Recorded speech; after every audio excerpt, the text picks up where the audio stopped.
உங்களை விசாரிக்கிறவர் ஆனபடினால் உங்கள் கவலைகளை எல்லாம் அவர் மேல் வைத்து விடுங்க.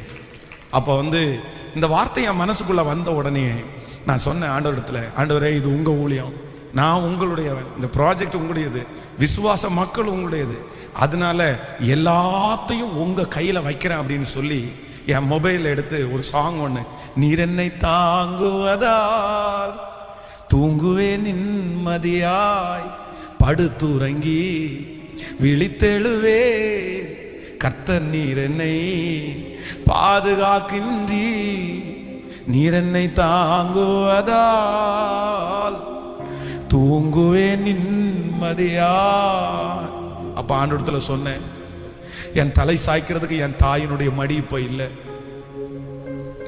இந்த காரியத்தை எல்லாம் எனக்கு நினைக்கும் போது எனக்கு இரவுல தூக்கமே வரல ஆண்டவரே.